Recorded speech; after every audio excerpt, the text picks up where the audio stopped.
ഇപ്പോൾ നമ്മൾ ബണ്ട് റോട്ടിലേക്ക് കയറുകയാണ്.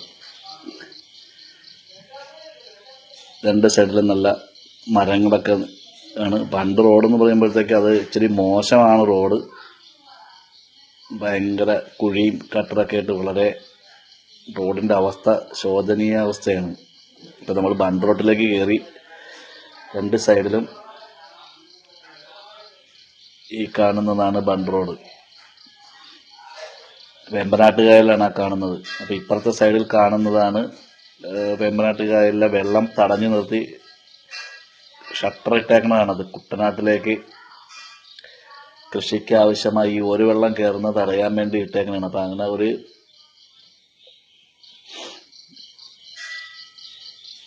ഈ ഷട്ടർ പൊക്കിക്കഴിയുമ്പോഴത്തേക്കാണ് അവർക്ക് അവിടെ ശുദ്ധജലം ചെല്ലുന്നല്ല. അവരുടെ കൃഷിയെ ആശ്രയിച്ച് നിൽക്കുന്ന ഇതായതുകൊണ്ടാണ് അങ്ങനെ ചെയ്യുന്നത്. അല്ലെങ്കിൽ അവരുടെ ആ കൃഷികളൊക്കെ നശിച്ചു പോകും. ഇപ്പം ഇന്ന് ഞായറാഴ്ചയായതുകൊണ്ട് ബണ്ട് റോട്ടിൽ രാവിലെ അധികം തിരക്കില്ല. അല്ലെങ്കിൽ നമുക്കിവിടെ ഭയങ്കര തിരക്ക് ആയിരുന്നു.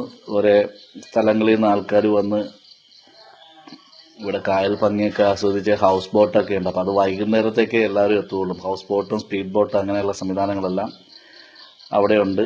അത് ഇങ്ങനെ മണിക്കൂർ ഇത്ര മണിക്കൂർ ഇത്ര പൈസ എന്നും പറഞ്ഞിട്ടാണ്. അത് ഗ്രൂപ്പായിട്ടോ നമുക്ക് ഒറ്റയ്ക്കോ അങ്ങനെയൊക്കെ എടുത്ത് നമുക്ക് അതിൽ യാത്ര ചെയ്യാം.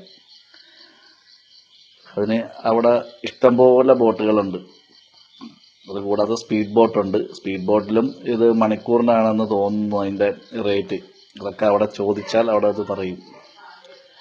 പിന്നെ നമ്മൾ പുതിയ പാലം ഇറങ്ങി പഴയ പാലത്തിലേക്ക് കയറി. പഴയ പാലവും ഈ പറഞ്ഞ പോലെ തന്നെ ഇച്ചിരി മോശമാണ് റോഡ്. ഭയങ്കര കട്ടറും കുഴിയും ഒക്കെയാണ്. അത് റോഡ് നന്നാക്കിയിട്ടില്ല. എന്നിട്ട് ഈ ഞായറാഴ്ചയും ഒക്കെ ആയതുകൊണ്ടാണ് ഇത്രയും തിരക്കും കുറവ്. പിന്നെ നമ്മുടെ വീഡിയോയ്ക്ക് വലിയൊരു തെളിച്ചമില്ലാതെ നമ്മൾ ആദ്യം ഈ വീഡിയോയിൽ പറഞ്ഞ പോലെ തന്നെ മൊബൈലിലാണ് എടുത്തേക്കുന്നത്. അപ്പം അതിൻ്റേതായ ഒരു പോരായ്മകളൊക്കെ ഉണ്ട്. അപ്പം നിങ്ങളുടെ നിർദ്ദേശങ്ങളൊക്കെ ഒന്ന് കമൻറ്റ് ചെയ്യണം. കമൻറ്റ് ചെയ്ത് കഴിഞ്ഞാൽ നമുക്കത് പരിഹരിക്കാൻ പറ്റുന്ന കാര്യങ്ങളെല്ലാം പരിഹരിച്ച് നമുക്ക് നല്ല രീതിയിൽ മുന്നോട്ട് കൊണ്ടുപോകാം. പിന്നെ നിങ്ങളിത് കാണുന്ന ഒരു കൂട്ടുകാരിലേക്കൊക്കെ ഒന്ന് ഷെയർ ചെയ്ത് നമ്മളെ ഒന്ന് സബ്സ്ക്രൈബൊക്കെ ചെയ്തൊന്ന് ഞങ്ങളെ ഒന്ന് പ്രോത്സാഹിപ്പിച്ചെങ്കിൽ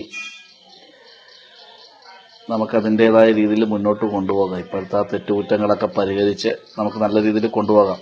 അത് നിങ്ങൾ കമൻറ്റ് ചെയ്യണമല്ല. ഇപ്പം നമ്മൾ ബണ്ട് റോഡ് കഴിഞ്ഞ് നേരെ പോകുന്നത് ചേർത്തല. നമ്മൾ ഇടത്തേക്ക് തിരിഞ്ഞ് നമ്മൾ ആലപ്പുഴ റൂട്ടിലേക്ക് കയറി. അപ്പം നമ്മൾ ഇവിടുന്ന് ഇടത്തേക്ക് തിരിഞ്ഞ് നേരെ പോകുന്നത് ചേർത്തല ടൗണിലേക്കൊക്കെ പോകുന്ന വഴിയാണ്. ഇത് അങ്ങോട്ട് പോകുന്നത് പഴയ ബസ് സ്റ്റാൻഡാണ്. ഇപ്പം പുതിയ ബസ് സ്റ്റാൻഡ് എന്ന് പറയുമ്പോൾ ഒരല്പം മുൻപോട്ട് ചെന്ന് വലത്ത് സൈഡിലാണ് പുതിയ ബസ് സ്റ്റാൻഡ്. ഈ കാണുന്നതാണ് പുതിയ ബസ് സ്റ്റാൻഡ്. ഇതിൻ്റെ ഓപ്പോസിറ്റ് തണ്ണീർമുക്കം പഞ്ചായത്താണ്. ഇവിടെയാണ് പ്രശസ്ത സിനിമാ താരം ജയൻ ചേർത്തലയുടെ വീട്. ഇതിൻ്റെ തൊട്ട് ഫ്രണ്ടിൽ തന്നെ ഒരു അമ്പലമൊക്കെ ഉണ്ട്. ഇവിടെയാണ് പ്രശസ്ത സിനിമാ താരം ജയൻ ചേർത്തല താമസിക്കുന്നത്.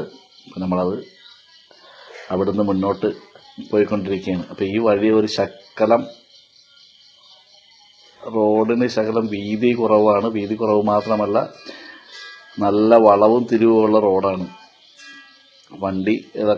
ഒരുപാട് വണ്ടികൾ വരുന്ന റൂട്ട് കൂടിയാണിത്. പിന്നെ ഞായറാഴ്ച ആയതുകൊണ്ടധികം വണ്ടിയൊന്നുമില്ല. ഇവിടുന്ന്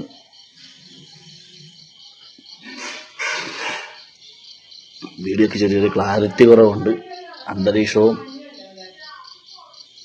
മഴയുടെ ഒരു ഇതുണ്ട്. അതുകൊണ്ടാണ് നമ്മുടെ വീഡിയോയ്ക്കും അത്ര തെളിച്ചം പോരാ. വെയിലില്ല. അപ്പം അതിൻ്റേതായ ഒരു ക്ലാരിറ്റി കുറവുണ്ട്. ഇതൊക്കെ നിങ്ങൾ ക്ഷമിക്കണം. ഇത് അടുത്തൊരു വളവാണിത്.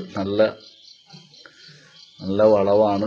ഈ റൂട്ടിൽ സഞ്ചരിക്കുന്നവർക്ക് അറിയാൻ പറ്റും. നമ്മുടെ ഇവിടുന്ന് അങ്ങോട്ട് പോയി കഴിയുമ്പോൾ കുറച്ച് സ്ഥലങ്ങൾ മാത്രമേ ഉള്ളൂ നല്ല ചെറിയൊരു വളവും ഇതൊക്കെയാണ്. റോഡ് നല്ലതാണ്. ഇങ്ങോട്ട് കയറി കഴിയുമ്പോൾ ആലപ്പുഴ ജില്ലയിലേക്ക് കയറി കഴിയുമ്പോൾ തന്നെ റോഡുകളൊക്കെ നല്ലതാണ്. പിന്നെ ഇനി അങ്ങോട്ട് നല്ല വീതിയുള്ള റോഡാണ്. കുറച്ചുകൂടി ചെല്ലുമ്പോഴത്തേക്ക് ഒരു വളവും ഇതൊക്കെ കൂടിയുണ്ട്. അത് കഴിയുമ്പോൾ നല്ല സ്ട്രെയിറ്റ് റോഡാണ്.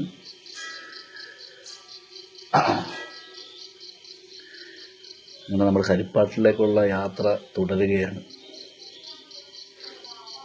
ഇപ്പോൾ ഏകദേശം ഒരു 7 മണി കഴിഞ്ഞിട്ടുണ്ട്.